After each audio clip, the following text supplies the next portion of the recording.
Big boss Malayalam season 7 രാവിലെ തന്നെ അനീഷും ഷാനവാസും തമ്മിൽ പൊരിഞ്ഞ അടിയാണ് അടുക്കളയിൽ നടക്കുന്നത്. അടിക്ക് കാരണം എന്താ? ഇവരുടെ ഫ്രണ്ട്ഷിപ്പ് തന്നെ. ഫ്രണ്ട്ഷിപ്പിൽ ചെറിയൊരു കോട്ടം സംഭവിച്ചിട്ടുണ്ട്. ഈ ഫ്രണ്ട്ഷിപ്പ് ഇവർക്ക് 2 ദിവസം കഴിയുമ്പോൾ ഒരു ബാധ്യതയാവുമെന്ന് നമ്മൾ പറഞ്ഞില്ലേ, അതിപ്പോൾ നടന്നിരിക്കുകയാണ്. നമുക്ക് വീഡിയോയിലേക്ക് പോകാം. ആദ്യമായി കാണുന്ന പ്രേക്ഷകരാണെങ്കിൽ കൂടുതൽ ബിഗ് ബോസ് ലൈവ് അപ്ഡേഷനായിട്ട് ചാനൽ സബ്സ്ക്രൈബ് ചെയ്യുക. ഇന്ന് രാവിലെ തന്നെ അടുക്കളയിൽ ഭയങ്കര അടിയാണ്.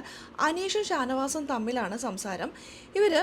അനീഷിൻ്റെ മുഖമൊക്കെ അങ്ങോട്ട് മാറിയിരിക്കുകയാണ്. കിച്ചണിലാണ് അനീഷ് ഓരോന്ന് ചെയ്തുകൊണ്ടിരിക്കുകയാണ്. ഷാനവാസ് ആണെങ്കിൽ പച്ചക്കറി അരിയുന്നു. രാവിലെ ഉപ്പുമാവ് എന്തോ ഉണ്ടാക്കാനായിട്ട് പോവാണ്. ആ സമയത്ത് ജിഷിൻ ഓരോന്നൊക്കെ പറഞ്ഞ് അനീഷിനെ ചൊറിയുമ്പോൾ അനീഷ് പറയുന്നുണ്ട്, എനിക്ക് തന്നോട് സംസാരിക്കാനൊന്നുമില്ലാന്ന്.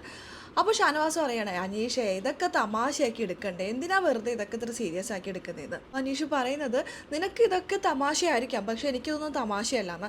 അതായത് ജിത്തു ജോസഫ് സർ വന്നപ്പോൾ ഒരു കോയിൻ കൊടുത്തിരുന്നല്ലോ, കഥ നല്ലോണം പറഞ്ഞല്ല. പ്രസന്റ് ചെയ്തത് അനീഷാണ്. അനീഷിന് ജിത്തു ജോസഫിൻ്റെ കയ്യിൽ നിന്ന് ആ ഒരു കോയിൻ കിട്ടിയത് ഭയങ്കരമായിട്ടൊരു സന്തോഷമായി. അപ്പോൾ അത് ഭയങ്കര ഒരു പ്രീഷ്യസ് ആയിട്ട് അത് സൂക്ഷിച്ച് വെച്ചിരിക്കുകയാണ്. അതാണ് ആദിലെ ആരോട് എടുത്തുകൊണ്ട് പോയിരിക്കുന്നത്. ഇത് ഷാനവാസിനറിയാം. ഷാനവാസ് മിണ്ടിയിട്ടില്ല. അനീഷ് 1.5 ദിവസത്തോളം ചോദിച്ചുകൊണ്ട് നടന്നു. കളിച്ചും ചിരിച്ചൊക്കെ ചോദിച്ചത് എവിടെ പോയത് ആരും മിണ്ടിയില്ല. അത് ഷാനവാസിന് അറിയായിരുന്നു. ഷാനവാസും മിണ്ടിയില്ല.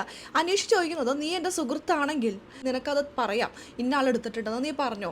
നിനക്ക് ഇങ്ങനെ ഒരു ബുദ്ധിമുട്ട് വന്നപ്പോൾ ഈ വീട്ടിലുള്ള എല്ലാവരും നിന്റെ എതിർത്ത് നിന്നപ്പോൾ നിന്റെ കൂടെ നിൽക്കാൻ ഞാൻ മാത്രമേ ഉണ്ടായിരുന്നുള്ളൂ. നീ അത് മറക്കരുത്. ഒരു സുഹൃത്തിൻ്റെ വില നിനക്കറിയോ? സൗഹൃദം എന്ന വാക്കിൻ്റെ വില അറിയോന്ന്. അനീഷിൻ്റെ ആ ചോദ്യത്തിൻ്റെ മുന്നിൽ ഒരല്പസമയം ഷാനവാസ് ഒന്നും മിണ്ടിയില്ല. ഷാനവാസ് ഒന്നും പറയാൻ പറ്റില്ല. ഷാനവാസ് ഇപ്പോൾ കുടപിടിച്ച് നിൽക്കുന്നത് അല്ലെങ്കിൽ സപ്പോർട്ട് ചെയ്ത് നിൽക്കുന്നത് ആദിലയെ, നൂറയെ, അനുമോളയൊക്കെയാണ്. ഇവരൊക്കെ ഒരു സമയത്ത് ഷാനവാസിനെ കുറ്റം പറഞ്ഞിട്ടുണ്ട്, ഷാനവാസിനെ ഒറ്റ കൊടുത്തിട്ടുണ്ട്, ഷാനവാസിനെ ഇട്ട് കൊടുത്തിട്ടുണ്ട്. രാക്ഷസിയാണ് നീ, രക്തം കുടിക്കുന്ന രാക്ഷസി എന്ന് വരെ ഷാനവാസ് ആദിലയുടെ മുഖത്ത് നോക്കി പറഞ്ഞ ഒരു അവസ്ഥയൊക്കെ ഉണ്ടായിരുന്നു. അതെല്ലാം മറന്ന് ഇപ്പോൾ ഷാനവാസ് ഇപ്പോൾ അവരുടെ കൂടെ കളിക്കുകയാണ്. ഒരു ചേട്ടൻ അനീതി ആ ഒരു സ്ട്രാറ്റജി പിടിച്ചുകൊണ്ടിരിക്കുകയാണ്.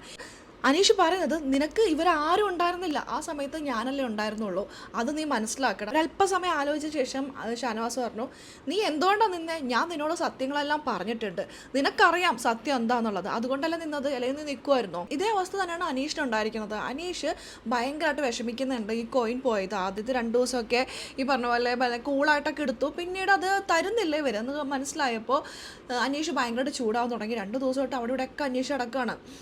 എന്നിട്ടും ഒരു സുഹൃത്താണ് ഷാനവാസ്. അപ്പോൾ ഷാനവാസിനെ പറയായിരുന്നു, ആദിലയുടെ കയ്യിലുണ്ടടാ, ഞാൻ വാങ്ങിത്തരാമെന്ന്. അങ്ങനെയൊന്നും പറയാതെ ഡിമാൻഡ് ചെയ്യായിരുന്നു, എനിക്ക് എത്ര ചോക്ലേറ്റ് തരും, എത്ര ചോക്ലേറ്റ് അവിടെ കൊടുക്കും എന്നുള്ളൊരു ലേലം വിളിക്കില്ലേ, അങ്ങനത്തെ പരിപാടി കൊണ്ടൊക്കെയാണ് ഷാനവാസും അനുമോളൊക്കെ അനീഷിൻ്റെ അടുത്തേക്ക് എത്തിയത്. ഒരു പരിധി കിടക്കുമ്പോൾ ആർക്കായാലും ദേഷ്യം വരില്ലേ. 2 ദിവസമായിട്ട് ഷാനവാസിൻ്റെ അടുത്ത് അനീഷ് മിണ്ടുന്നില്ല. അപ്പോൾ ഷാനവാസ് പറയുന്നുണ്ട്, നീ 2 ദിവസമായിട്ട് എനിക്ക് മുഖം തരുന്നുണ്ടോ? ഇല്ലല്ലോ, നീ മുഖം തരാത്തതുകൊണ്ടാണ് നിനക്ക് തരാത്തത്, നീ എന്നോട് മിണ്ട്, അപ്പോൾ ഞാൻ നിനക്ക് തരാം, അല്ലെങ്കിൽ നിനക്ക് പറഞ്ഞു തരാമെന്ന്. ഇതൊക്കെ കേട്ടുകൊണ്ട് തൊട്ടടുത്ത് ഈ പറയുന്ന ലക്ഷ്മി ഇരിക്കുന്നുണ്ട്. ലക്ഷ്മി പറഞ്ഞു, അയ്യോ ക്രിഞ്ച്, ഇതെന്താണിത്, നിങ്ങളൊന്നും നിർത്തുമോ? 2 കൂട്ടുകാരും എല്ലാം അങ്ങോട്ടും വഴിയിട്ടപ്പോൾ നീ എന്നെ പിച്ചി, നീ എന്നെ മാന്തി എന്നൊക്കെ പറഞ്ഞ് വഴക്കുണ്ടാക്കില്ലേ, അതേപോലെ രണ്ടാളും വഴക്കുണ്ടാക്കുകയാണ്. ഒന്ന് ആലോചിച്ച് നോക്കി, ഇവരുടെ ഫ്രണ്ട്ഷിപ്പ് ഒരു ഘട്ടം എത്തുമ്പോൾ ഇവരുടെ ഗെയിമിന് അതൊരു ബാധ്യതയായിരിക്കും.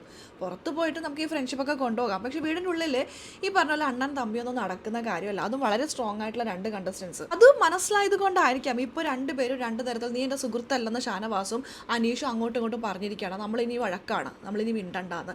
അങ്ങനെ ഷാനവാസ് അനീഷിൻ്റെ കോയിൻ എടുത്തത് അനീഷിൻ്റെ കയ്യിലേക്ക് എറിഞ്ഞു കൊടുത്തിട്ടുണ്ട്. അങ്ങനെ 2 പേരും ഉടക്കി പിരിഞ്ഞു എന്ന് വേണമെങ്കിൽ പറയാം. ഇങ്ങനെ കളിക്കാനേ അവർക്ക് പറ്റുള്ളൂ. അല്ലാതെ ഈ പറഞ്ഞ പോലെ അണ്ണൻ തമ്പിയായിട്ടൊന്നും ഇവർക്ക് കളിച്ചിട്ടുണ്ടെങ്കിൽ ഒരു ഘട്ടം എത്തുമ്പോൾ ഇവർക്ക് തന്നെ അതൊരു പ്രശ്നമാകും. അനീഷും ഷാനവാസും തമ്മിലുള്ള ആ ഒരു കോംബോ ഇഷ്ടപ്പെടുന്ന ഒരുപാട് പ്രേക്ഷകരുണ്ട്. പുറത്തിറങ്ങിയിട്ട് നിന്നോട്ടെ, നല്ല സുഹൃത്തുക്കളാണെങ്കിൽ. പക്ഷെ ഇത് അവർ ഗെയിമാണ്. ഈ പറഞ്ഞ ഷാനവാസ് ഓരോരുത്തരടുത്തും ഓരോ ഗെയിം വെച്ചിട്ടുണ്ട്, അതുപോലെ അനീഷ് ഓരോരുത്തരടുത്തും ഓരോ ഗെയിം വെച്ചിട്ടുണ്ട്. അനീഷ് എല്ലാവരുടെ ഒരു ഗെയിം വെച്ചെന്ന് പറയുന്നില്ല. അനീഷിന് അറിയാം ആരൊക്കെ ടോപ്പിൽ ഉണ്ടാകും, അല്ലെങ്കിൽ ആരൊക്കെ ഒരു 80-85 ദിവസം ആരുണ്ടാകും എന്ന് അനീഷിന് വളരെ വ്യക്തമായിട്ട് അറിയാം. അവരോട് മാത്രമേ അനീഷ് ഗെയിം കളിക്കാൻ പോകുന്നുള്ളൂ. ഇതാ ഷാനവാസും അനീഷും തമ്മിൽ ഇപ്പോൾ പിരിഞ്ഞതായിട്ട് അവർ ഒരു ലൈവിൽ പറഞ്ഞു കഴിഞ്ഞു. അത്തരത്തിലാണ് ലൈവിലെ പോക്ക്. നമുക്ക് നോക്കാം എന്താണെന്നുള്ളത്.